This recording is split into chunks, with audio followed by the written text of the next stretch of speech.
సంపాదించే కోడలు. హైదరాబాద్ నగరంలో రవి తన భార్య లీలాతో నివసిస్తూ ఉంటాడు. భార్యాభర్తలిద్దరూ ఉద్యోగం చేస్తూ ఉంటారు.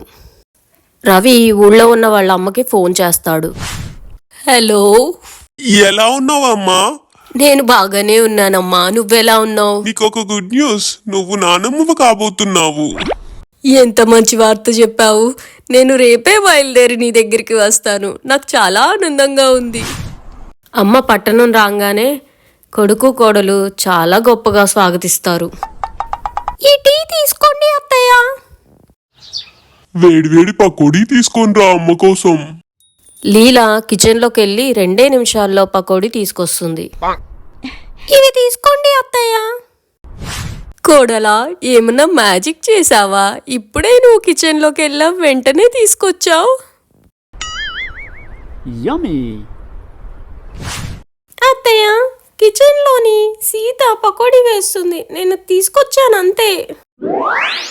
దేవుడా, నా ఆచారాన్ని మంట కలిపావు. ఇప్పుడే నేను గంగాజలంతో శుద్ధి చేసుకోవాలి. 2వ రోజు. అత్తయ్య, నేను మీకోసం టిఫిన్ చేశాను. నేను ఆఫీస్కి వెళ్ళొస్తాను. కానీ ఇంట్లో ఎక్కడి పనులు అక్కడే ఉండిపోయాయి. సీత వస్తూ ఉంటుంది అత్తయ్య. ఇల్లు తుడవడం, బట్టలు ఉతకడం, అంట్లు తోమడం అన్నీ తను చేస్తుంది. మా కాలంలో మొత్తం ఇంటి పనులన్నీ మేమే చేసేవాళ్ళం. అంటే అత్తయ్య, మీరు చాలా యాక్టివ్గా ఉండేవాళ్ళు. కానీ నేను ఆఫీసు, ఇల్లు రెండిట్లే మేనేజ్ చేయలేను. అప్పుడు బయటికెళ్ళి పని చేయాల్సిన అవసరం ఏముంది? అలానే ఇంట్లో పనులు మనమే చేసుకుంటే అదృష్టం కలిసి వస్తుంది. అర్థమైందా? కానీ అత్తయ్య. కానీ గీని ఏమీ లేదు. ఈ నెల శాలరీ వచ్చాక ఆఫీస్ ఇంకా వెళ్ళడం ఆపేయి. ఆ రోజు రాత్రి లీలా రవితో ఇలా అంటుంది. ఏమండి, అత్తయ్య గారు ఆఫీస్ మానేయమంటున్నారు. బాగానే ఉంది కదా, ఎలాగూ నీకు కూడా రెస్ట్ కావాలి కదా.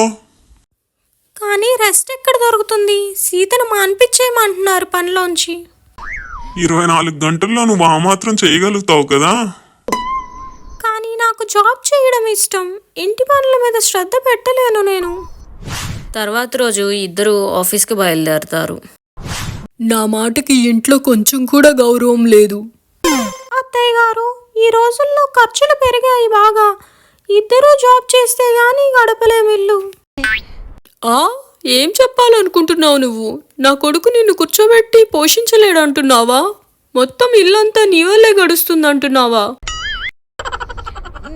అయ్యో అత్తయ్య గారు, నేను అలా అనలేదు. నువ్వన్నదానికి అర్థం ఏంటో నాకు తెలుసు. నా తల ఊరికే పండలేదు. అప్పట్నుంచి రోజు ఇదే పంచాయతీ జరుగుతూ ఉండేది.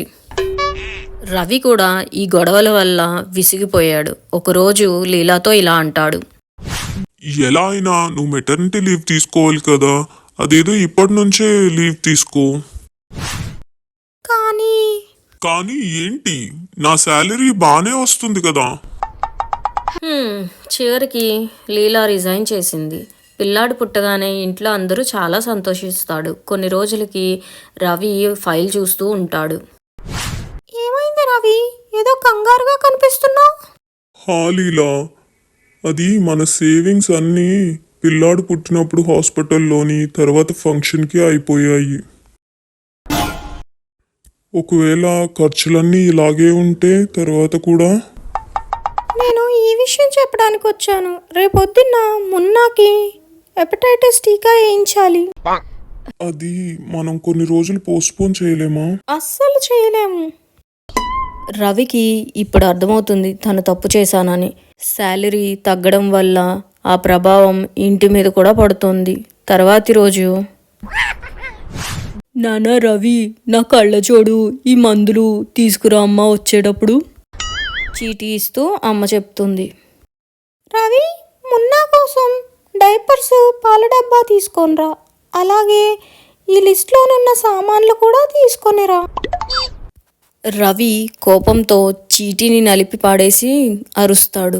డబ్బులేమన్నా చెట్లకు కాస్తున్నాయి అనుకుంటున్నావా? ఈ తీసుకోనరా, ఈ తీసుకోనరా. కానీ ఇవన్నీ అవసరమైన సామాన్లు కదా. కోపంతో ఇంకేమీ మాట్లాడకుండా అక్కడి నుంచి వెళ్ళిపోతాడు రవి. అరే వెళ్ళి లంచ్ బాక్స్ పట్టుకెళ్ళండి.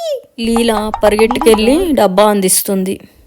ఒకరోజు భోజనం అయిన తర్వాత లీలా ఇప్పుడు మున్నా కొంచెం పెద్దవాడయ్యాడు కదా, అయితే ఇప్పుడు నువ్వు ఆఫీస్లో తిరిగి జాయిన్ అవ్వచ్చు కదా. కానీ ఈ రెసిషన్లో జాబ్ దొరకడం చాలా కష్టం కదా. అది ట్రై చేయొచ్చు కదా అట్లీస్ట్.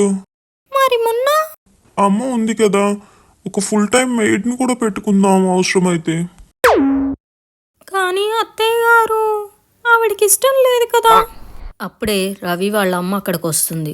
వచ్చి లీలా తలపై ప్రేమగా నిమురుతూ ఇలా అంటుంది. ఇప్పుడు అర్థమైందమ్మా నాకు. ఇంకా నువ్వు జాబ్కి వెళ్ళొచ్చు. మున్నా బాధ్యత నాది. నేను చూసుకుంటాను మున్నాని పూర్తిగా. మా మంచి అత్తయ్య. ఇలా చెప్పి లీలా అత్తగారిని హత్తుకుంటుంది. రోజులు కాలంతో పాటు పరివర్తన చెందుతూ ఉంటాయి. వాటితో పాటు మనం కూడా మారుతూ ఉండాలి. ఈ కథ మీ అందరినీ అలరించిందని అనుకుంటాను. దయచేసి మా ఛానల్ని సబ్స్క్రైబ్ చేయండి. అలాగే అన్ని అప్డేట్స్ కోసం బెల్ ఐకాన్ని క్లిక్ చేయండి. లైక్ చేయడం, షేర్ చేయడం మాత్రం మర్చిపోకండి. బాయ్.